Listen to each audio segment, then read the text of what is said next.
Secunderabad Patny సెంటర్లోని SBI ప్రధాన కార్యాలయంలో భారీ అగ్ని ప్రమాదం చోటు చేసుకుంది.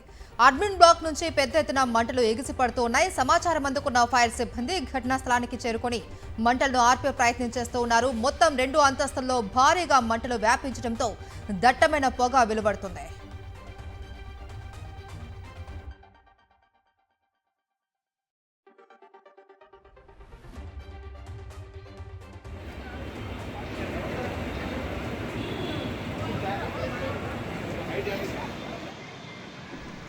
సికింద్రాబాద్ ప్యాట్నీ సెంటర్ వద్ద భారీ అగ్ని ప్రమాదానికి సంబంధించి మరింత సమాచారం మా ప్రతినిధి సాయి కిరణ్ అందిస్తారు. సాయి కిరణ్, ఎస్బీఐ ప్రధాన కార్యాలయంలో ఫైర్ యాక్సిడెంట్ జరగడంతో అధికారులు హుటాహుటిన కూడా ఫైర్ సిబ్బంది అధికారులు వెంటనే చేరుకొని ఏదైతే 5వ ఫ్లోర్లో జరిగినటువంటి అగ్ని ప్రమాదాన్ని పూర్తిగా కూడా అదుపులోకి తీసుకొచ్చారు. దాదాపు 1 గంట పాటు శ్రమించారు. మొత్తం 4 ఫైర్ ఇంజన్లు ఏదైతే ఇక్కడ ప్యాట్నీ సెంటర్ వద్ద ఉన్నటువంటి ఎస్బీఐ ప్రధాన కార్యాలయం చుట్టూ 4 ఫైర్ ఇంజన్లు పంపించి ఏదైతే మనం చూస్తున్నాం భారీ స్కై లిఫ్ట్ కూడా పంపించారు. డిజాస్టర్ మేనేజ్మెంట్ కి సంబంధించి వచ్చినటువంటి ఒక స్కై లిఫ్ట్ ను కూడా పంపించి దాని సహాయంతో వాటర్ ను 5వ ఫ్లోర్ లో చల్లుతున్నారు. 5వ ఫ్లోర్ లోనే కీలకమైనటువంటి డాక్యుమెంట్స్ ఇవన్నీ కూడా ఉన్నాయి. ఎస్బీఐ కార్యాలయానికి సంబంధించినటువంటి డాక్యుమెంట్స్ కావచ్చు, ఇందులో మార్టిగేజ్ పెట్టి అయితే హోమ్ లోన్ తీసుకోవడానికి పెట్టేటువంటి డాక్యుమెంట్స్ ఇవన్నీ కూడా చాలా డాక్యుమెంట్స్ ఉన్నాయి. ఎస్బీఐ అధికారులు కూడా ఇక్కడ చేరుకున్నారు.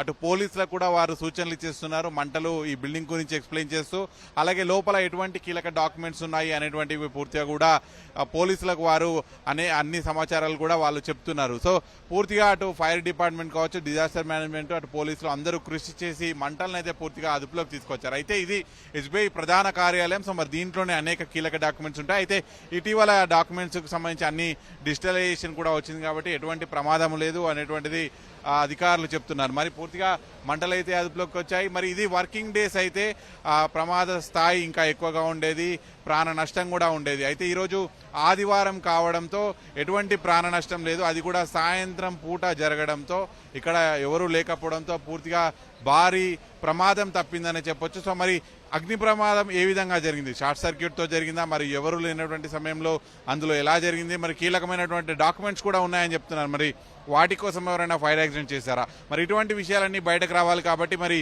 పోలీసుల దర్యాప్తు అయితే దీని మీద కొనసాగుతుంది అనేటువంటి పోలీసులు చెప్తున్నారు. వీడియో జర్నలిస్ట్ నాయుడుతో కలిసి సాయి కిరణ్ రెడ్డి, సాక్షి న్యూస్, ప్యాట్నీ సెంటర్ నుండి.